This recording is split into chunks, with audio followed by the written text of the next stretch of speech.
What if I told you there's a tribe on this earth that sees modern clothing not just as unnecessary, but as unnatural? A community where the human body is embraced, not hidden, where culture, tradition, and connection to nature matter more than anything stitched by machines. Today, we're stepping into the world of a tribe that has rejected the modern world's fabric norms and instead chose to live as their ancestors did, raw, real, and unfiltered. Where is this tribe located? Deep within the untamed landscapes of Africa, far from skyscrapers and shopping malls, lives a tribe that has held tightly to their ancestral ways. No jeans, no t-shirts, no shoes. Just the earth beneath their feet and a way of life that hasn't bowed to the West. This is the Hamar Tribe of Ethiopia, one of the last groups on earth to proudly maintain their identity without the influence of modern fashion.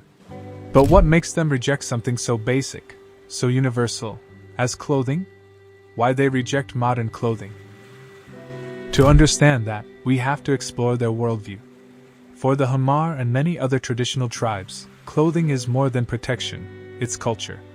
Wearing what their ancestors wore connects them to their heritage, their spirituality, and their place in the universe.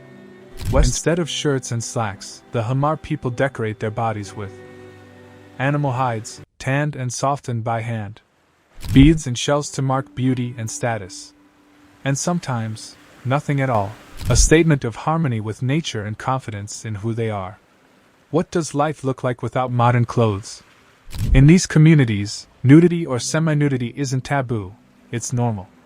Children run free, women dress according to their tribe's traditions, and men carry centuries-old styles like a badge of honor. There's no shame, no judgment, no body standards. Compare that to the modern world, where industries profit from insecurity, and where people are often judged by brand names and trends. The Hamar tribe offers a radically different lens, one where identity isn't found in logos but in tradition, storytelling, and the land. A day in the life, from sunrise to sunset. From the crack of dawn, men head out to the fields or pastures. Women prepare meals from scratch, millet, maize, and milk, while children learn by watching their elders. The community thrives on togetherness, not tech. And still, they smile more than most people in bustling cities. But wait till you hear about their coming-of-age ceremonies, a jaw-dropping part of their culture that will make you rethink everything you know about growing up. The bull-jumping ceremony, a rite without clothes. In the Hamar tribe, young boys don't just get a party for turning into men. They must run across the backs of 7 bulls lined up side by side, completely nude. No clothes. No shoes. Just courage, tradition, and the approval of their tribe. If they fall, they face humiliation. But if they succeed, they earn the right to marry, own cattle, and be seen as a man. It's intense. And it's a window into a world where clothing has no role in dignity or success. Health, hygiene, and common misconceptions. You might wonder, without modern clothes, isn't hygiene an issue? Actually, many tribes have their own systems. Daily bathing in rivers, natural oils and clay to protect from the sun and insects, and community care that reduces isolation and illness. In fact, some studies show these tribes have lower levels of stress, better sleep, and healthier skin than urban populations constantly exposed to synthetic fabrics and pollutants. What happens when modern clothing is introduced? In some nearby villages where aid organizations donated clothes, unexpected issues arose. Clothes weren't washed properly, leading to skin infections. Social hierarchy changed. Those with more stylish hand-me-downs were seen as better. Children abandoned tribal identity to fit into modern standards. This brings up a powerful question. When we donate clothes to indigenous communities, are we helping them, or erasing them?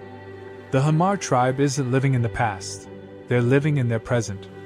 And while the rest of the world races to upgrade wardrobes every season, they remind us that self-worth and identity don't come from the things we wear.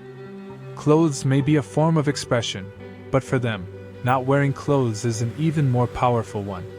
So, the next time you glance at your closet, think about the Hamar. A people who chose nature over nylon, heritage over hype, and community over conformity.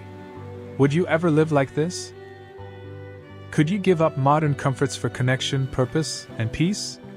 Thanks for watching. If you found this story eye-opening, give this video a thumbs up and share it with your friends. Subscribe and hit the bell icon for more deep dives into fascinating cultures around the world. Drop a comment below. What are your thoughts on this tribe's bold way of life? Would you ever try living without modern clothing? I'd love to hear from you. Would you like me to create a thumbnail text, description, and tag list for this as well?